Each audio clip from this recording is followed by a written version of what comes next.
এবার তেলের উপর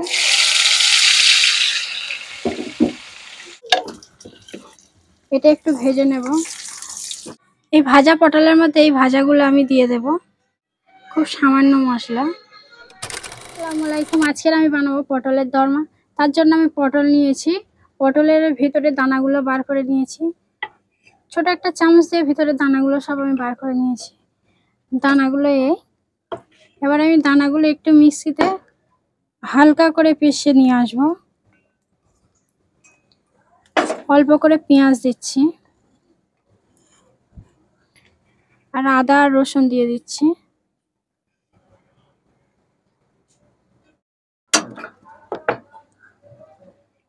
এটা বানাতে কিন্তু খুব কম খরচে তাড়াতাড়িও বানানো যায়, সময় কম লাগে।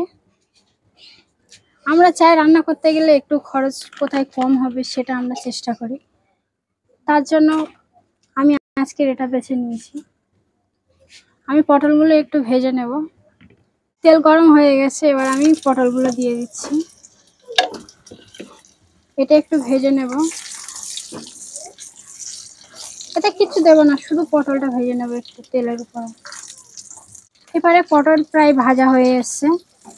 আমি চিংড়ি নিয়েছি, কিছু চিংড়ি অল্প করে আমি নিয়েছি। এগুলো আমি একটু ছোট ছোট করে কুচি করে নিচ্ছি। ছোট ছোট করে কুচি করলে কিন্তু খেতে ভালো লাগে। এটা আমি কুচি করে নিয়ে এটাও একটু তেলে ভেজে নেব।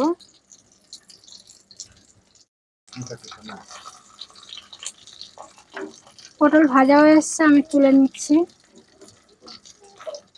একটু লাল করে ভেজে নিয়েছি, বেশি কড়া করব না।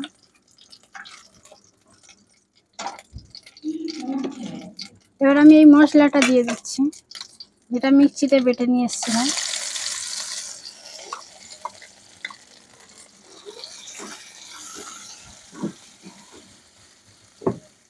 চিংড়িও দিয়ে দেবো এর সঙ্গে।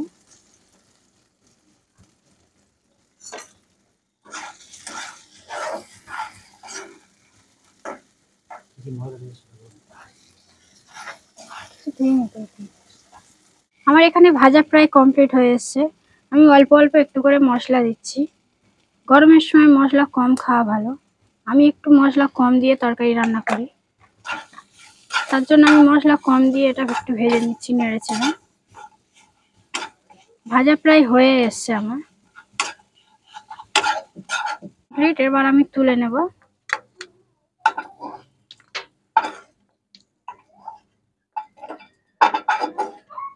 তোলা আমার কমপ্লিট। এবার আমি তরকারির জন্য এখানে পেঁয়াজ, টমেটো, আদা রসুন এইগুলো একটু পিষে নিয়ে আসবো। ভাজা পটলের মধ্যে এই ভাজাগুলো আমি দিয়ে দেব।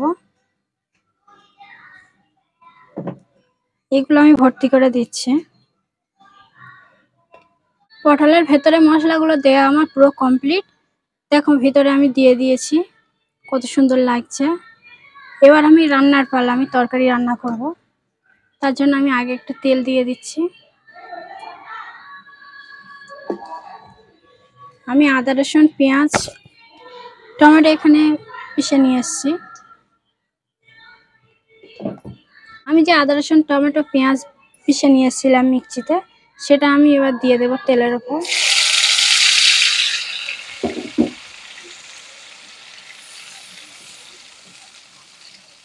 এবার আমি মশলাগুলো একে একে দিয়ে দেবো।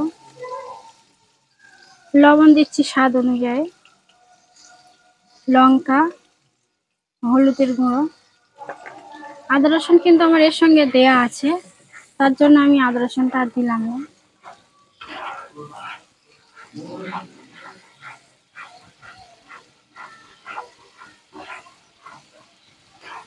এটা একটু কষিয়ে কষিয়ে ভালো করে কষিয়ে নেব, নাহলে কাঁচা একটা গন্ধ থাকবে।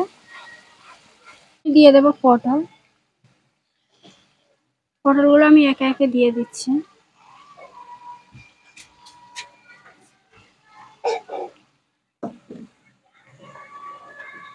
পটলগুলো দিয়ে দিচ্ছি, এবার আমি দেবো পানি অল্প করে।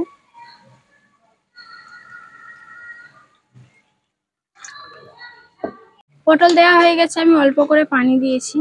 এবার আমি চাপা দিয়ে দেব।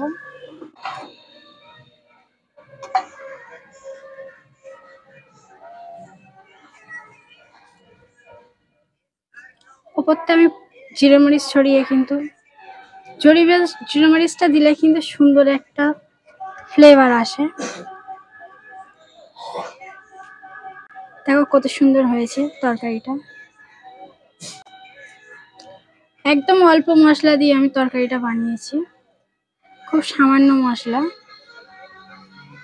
গরমের সময় অল্প মশলা খাওয়া কিন্তু ভালো, তার জন্য আজকের আমি একদম অল্প মশলা দিয়ে তরকারিটা রান্না করেছি।